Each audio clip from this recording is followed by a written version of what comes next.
నమస్తే, welcome to our channel. ఇటీవల వైసీపీకి గుడ్ బై చెప్పిన విజయసాయి రెడ్డి ఏపీ మాజీ ముఖ్యమంత్రి జగన్మోహన్ రెడ్డిపై అయితే సంచలన కామెంట్స్ చేశారు.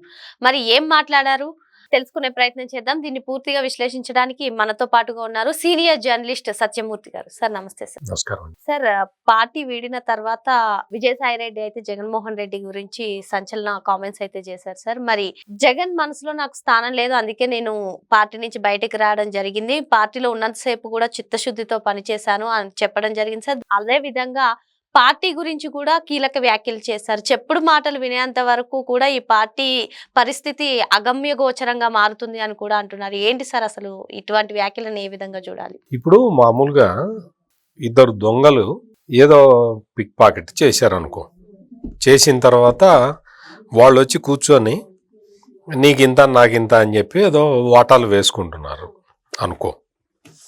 ఆ వాటాలలో తేడా వచ్చింది అనుకో, ఇద్దరు కొట్టుకొని ఒకడు బయటికి వెళ్ళిపోయాడు అనుకో. ఇద్దరు దొంగలు కాకుండా వేరే వాళ్ళు అవుతారా? బయటకు వచ్చినంత మాత్రాన ఒకడు దొంగ కాకుండా పోతాడా? ఇక్కడ ఏంటి అంటే మెయిన్గా ఇక్కడ వాటాలలో తేడాలు రావటం వల్ల ఇవన్నీ బయటకు వస్తూ ఉన్నాయి. విజయసాయి రెడ్డి మరి 3 తరాల అనుబంధం అన్నాడుగా. అంటే నీకు ఎప్పటి నుంచి రాజారెడ్డి నుంచి రాజశేఖర్ రెడ్డి, జగన్మోహన్ రెడ్డి, మరి ఇంతమంది రెడ్లతోటి నీకు అనుబంధం ఉందిగా. మరి అంతలోనే మనస్పర్ధలు ఎట్టొచ్చినాయి? ఎందుకు వచ్చినాయి? ఏ ఇష్యూలో వచ్చినాయి చెప్పగలుగుతావా విజయసాయి?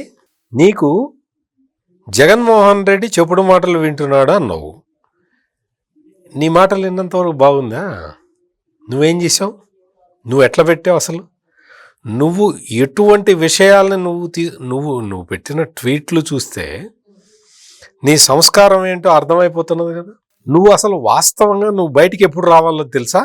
నువ్వు బయటికి రావాల్సింది ఎప్పుడు అంటే నిన్ను ఉత్తరాంధ్ర ఇన్ఛార్జిగా డిక్లేర్ చేసి నువ్వు దందాలు చేస్తున్నావు అక్కడ అని చెప్పి నిన్ను ఉత్తరాంధ్ర ఇన్ఛార్జిగా నిన్ను తీసేసి వైవి సుబ్బారెడ్డిని పెట్టిన రోజున నువ్వు పార్టీలో నుంచి బయటికి వచ్చినట్టయితే విజయసాయి రెడ్డి నీతికి నిజాయితీకి నిలబడే వ్యక్తి, పౌరుషం ఉన్న వ్యక్తి, ఆత్మాభిమానం ఉన్న వ్యక్తి అని అనుకోవటానికి ఒక 10% అన్న ఆస్కారం ఉండేది. నిన్ను ఉత్తరాంధ్ర నుంచి తీసేశాడు, తన బాబాయ్ వైవి సుబ్బారెడ్డిని పెట్టుకున్నాడు. తర్వాత ఇంకొక ఘోరమైన అవమానం చేశాడు విజయసాయి రెడ్డికి. అప్పటి వరకు సోషల్ మీడియా ఇన్ఛార్జిగా ఉండేవాడు. విజయసాయి రెడ్డిని సోషల్ మీడియా ఇన్ఛార్జిగా తీసేసి సజ్జల రామకృష్ణారెడ్డి తన కొడుకు సజ్జల భార్గవ రెడ్డిని తెచ్చిపెట్టుకున్నాడు. మరి అది జరిగినప్పుడు నీ అవమాన భారంతో నువ్వు మైసభ నుంచి బయటకు వచ్చిన దుర్యోధనుడిలాగా నువ్వు కూడా బయటికి రావాలి కదా. ఎందుకు రాలా అంటే ఇక్కడ ఏంటి అంటే ఇక్కడ వేరే విషయాలు చాలా జరిగినాయి.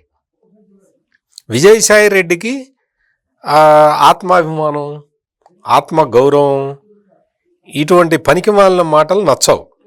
విజయసాయి రెడ్డికి కావాల్సిందల్లా ఏంటి అంటే డబ్బు డబ్బు డబ్బు డబ్బు. ఆ డబ్బుల కోసం అని చెప్పి అతను ఏదైనా చేస్తాడు.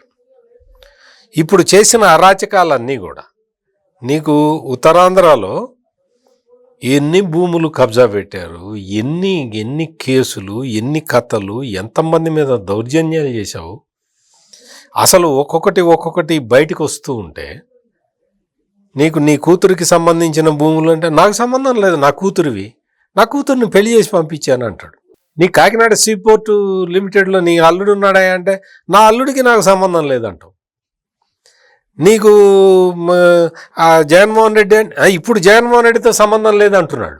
నీకు ఎవరితోటి సంబంధం ఉండదు. ఎందుకు ఉండదు అంటే దొరికితే రెడ్ హ్యాండెడ్గా పట్టుబడితే నువ్వు బయటకు వచ్చేస్తావు. నువ్వు బయటకు వచ్చి పైగా ఇంకొకటి సిగ్గుమాలిన మాట ఒకటి పదే చెప్తూనే ఉంటాడు.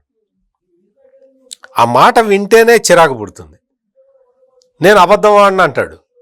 నువ్వు ఆడేవే అబద్ధాలు, నువ్వు అన్ని అబద్ధాలు పొద్దున్న లేచిన దగ్గర నుంచి నిద్రపోయేదాకా నువ్వు పుట్టి ఎన్నేళ్ళైందో నాకు తెలియదు, కానీ నువ్వు పుట్టిన దగ్గర నుంచి అబద్ధాలు ఆడుతూనే ఉన్నావు. నువ్వు విజయసాయి రెడ్డి, నువ్వు అబద్ధాలు ఆడకపోతే, నేను అబద్ధాలే ఆడను అంటున్నావు కదా, నువ్వు అబద్ధాలు ఆడను అన్న మాట మీద నిలబడే వ్యక్తి అయితే జగన్మోహన్ రెడ్డికి ఇన్ని కంపెనీలు ఎట్లా పెట్టావో చెప్పు. ఈ కంపెనీలు ఎవరి ప్రోద్బలంతో పెట్టావో చెప్పు.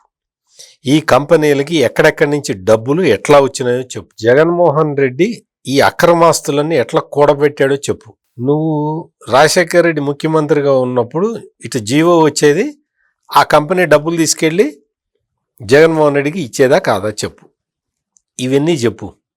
ఇటువంటివన్నీ చెబితే జగన్మోహన్ రెడ్డి మనసులో నా స్థానం లేదు, నువ్వేమన్నా లవర్వా జగన్మోహన్ రెడ్డికి? నీకు ఏందో మనసులో స్థానం ఏందా? నువ్వు ఒక ఆడిటర్వి. నువ్వు ఆ తర్వాత ఆడిటర్ వృత్తి మానేసి నువ్వు రాజకీయ పార్టీలో చేరావు. ఏంది లవ్ ఏంది ఇక్కడ? జగన్మోహన్ రెడ్డి మనసులో నా స్థానం పోయింది అనగా ఎందుకు పోయింది? వాటాల దగ్గర పోయిందా? ఎందుకు పోయింది స్థానం? నిన్న మొన్నటి వరకు జగన్మోహన్ రెడ్డితో కలిసి ఉండి ఇప్పుడు ఎందుకు పోయింది? నువ్వు తడతడకి ఆ మాట మాట్లాడమాక. నేను నిజాలే మాట్లాడతా, నేను అబద్ధాలు మాట్లాడను అన్న మాట మాట్లాడమాక. చాలా అసహ్యంగా ఉంటుంది వినటానికి. నువ్వు నీ స్థాయి ఏంటి? నువ్వు ఎక్కడి నుంచి వచ్చావు? ఏ స్థాయికి వెళ్ళావు? నువ్వు అక్కడికి వెళ్ళి నువ్వు ఢిల్లీలో నువ్వు చేసిన రాజకీయం ఏంటి? నువ్వు చేసిన మధ్యవర్తిత్వం ఏంటి? నువ్వు చేసిన దందా 1, 2 ఉన్నాయా? నువ్వు అసలు నువ్వు నిజాలు చెప్పాలి అంటే, నువ్వు నిజం చెబితే ఫస్ట్ పోయేది జగన్మోహన్ రెడ్డి జైలుకి మళ్ళీ పోతాడు. ఇంకొకటి నీకు ఇంకొక కేసులో కూడా నువ్వు నిజం చెప్పాల్సిన, ఈ అక్రమాస్తుల కేసే కాకుండా వివేకానందరెడ్డి మర్డర్ కేసులో కూడా విజయసాయి రెడ్డి నిజం చెప్పాల్సిన అవసరం ఉంది. నీకెవరు చెప్పారు గుండెపోటని? నీకు ఎట్లా తెలుసు? నువ్వు వెళ్ళి చూసి వచ్చావా? నువ్వు ఎందుకు చెప్పావు? నువ్వు ఎట్లా చెప్పావు? ఆ విషయాలన్నీ చెప్పాలి కదా విజయసాయి రెడ్డి. నువ్వు అవన్నీ చెప్పకుండా నేను నిజాయితీ పరుణ్ణి, నాకు జగన్మోహన్ రెడ్డికి తగాదా వచ్చింది, నీకు జగన్మోహన్ రెడ్డికి తగాదా వచ్చిందా? ఎక్కడ వచ్చింది? ఏ ఇష్యూలో వచ్చింది చెప్పు. చెప్పుడు మాటలు విన్నాడు, చెప్పుడు మాటలు. జగన్మోహన్ రెడ్డి నీకు సజ్జల రామకృష్ణారెడ్డి కూడా బాగానే క్లోజ్ కదా నీకు. జగన్మోహన్ రెడ్డి చెప్పింది సజ్జల రామకృష్ణారెడ్డి పాటించాడా? సజ్జల రామకృష్ణారెడ్డి చెప్పింది జగన్మోహన్ రెడ్డి పాటించాడా? ఒకసారి కనుక్కోపో వెళ్ళి. నీకు తెలుసు కదా, నీకు తెలియకుండా ఉంటుందా? జగన్మోహన్ రెడ్డి భారతీ రెడ్డి ఏం చెబితే అది చేశాడు అని చెప్పి సజ్జల రామకృష్ణారెడ్డిని దగ్గర పెట్టుకున్నారు. నువ్వు కూడా అదే చేసావు కదా. నువ్వు జగన్మోహన్ రెడ్డి భారతీ రెడ్డి ఏం చెబితే అది చేశావనే కదా నిన్ను దగ్గర పెట్టుకుంది. అందుకని ఈ విజయసాయి రెడ్డి ఇప్పుడు బయటకు వచ్చి నాకు ఆయనకి మధ్యలో మనస్పర్ధలు సృష్టించారు. మీరేం సిద్ధాంతాల మీద పోరాడుకున్నారా? మీ సిద్ధాంతాలతో కలిసి ఉన్నారా? ఏం సిద్ధాంతం? మీ ఇద్దరికి ఏమైనా సిద్ధాంతం ఉంది? జగన్మోహన్ రెడ్డికి నీకు ఏమైనా సిద్ధాంతం ఉందా? నువ్వు ఎంతసేపటికి నువ్వు అక్రమ కంపెనీలు ఎట పెట్టాలి, అక్రమంగా డబ్బులు ఎట సంపాదించాలి, ఇదే కదా నీ సిద్ధాంతం. నీకు ఇంతకు మించి సిద్ధాంతం ఏముంది? నీకు జగన్మోహన్ రెడ్డి ఇద్దరికి ఏమి సిద్ధాంతం ఉంది? ఏమి సిద్ధాంతం లేకుండా నువ్వు ఇంతకాలం నువ్వు కలిసి ఉండి, నువ్వు కలిసి ఉన్న కాలంలో అన్ని అక్రమాలు అన్యాయాలు చేసి, కనీసం బాబాయ్ మర్డర్ జరిగితే నువ్వేం చెప్పాలి? పెద్ద మనిషి కదా నువ్వు. కానీ అలాగే తెల్ల జుట్టు కూడా ఉంది కదా నీకు. నువ్వేం చెప్పాలి? అరే తప్ప బాబాయ్ని చంపకూడదా? సొంత బాబాయ్ అంటే తండ్రి తర్వాత తండ్రి అంతటి వాడాయా? బాబాయ్ని చంపుతారాయా అనాలా అనకూడదా? అనాల్సిన అవసరం ఉందా లేదా? అట్లా అనకుండా బాబాయ్ గుండెపోటుతో చనిపోయాడని చెప్పొచ్చి ఇప్పుడు నువ్వు వచ్చి నాకు మనస్పర్ధలు వచ్చినాయి. నువ్వు చెప్పుడు మాటలు విన్నాడు జగన్మోహన్ రెడ్డి. జగన్మోహన్ రెడ్డి చెప్పుడు మాటలు వింటాడా? మొత్తం రాష్ట్రంలో చేసిన అరాచకాలు, అక్రమాలు, అన్యాయాలు అన్ని జగన్మోహన్ రెడ్డి చేసినవే, వేరే వాళ్ళు చెప్తే చేసినవి కాదు. ఆఫీసర్లని ఐపీఎస్ ఆఫీసర్లని ఐఏఎస్ ఆఫీసర్లని ఎట్లా వాడుకున్నాడు? అంటే వేరే వాళ్ళు చెబితే వాడుకున్నాడా? జగన్మోహన్ రెడ్డి అలవాటే ఇది. తండ్రి అధికారంలో ఉన్నప్పటి నుంచి ఐఏఎస్ని ఐపీఎస్ని వాడుకుంటూనే ఉన్నాడు.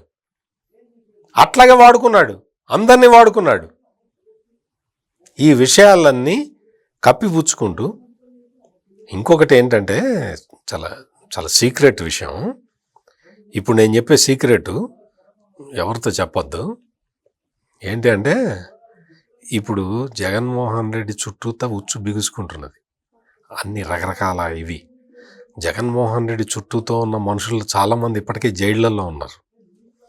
అందుకని విజయసాయిరెడ్డి బయటకు వచ్చి నాకు జగన్మోహన్ రెడ్డికి పడదు అని చెప్తున్నాడు.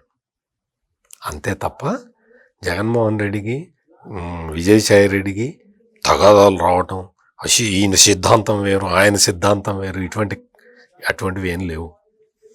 జగన్మోహన్ రెడ్డిని తిడితే ఆయన మన దగ్గరికి ఎవరు రాకుండా ఉంటారు పోలీసులు అని అనుకుంటున్నాడు. కానీ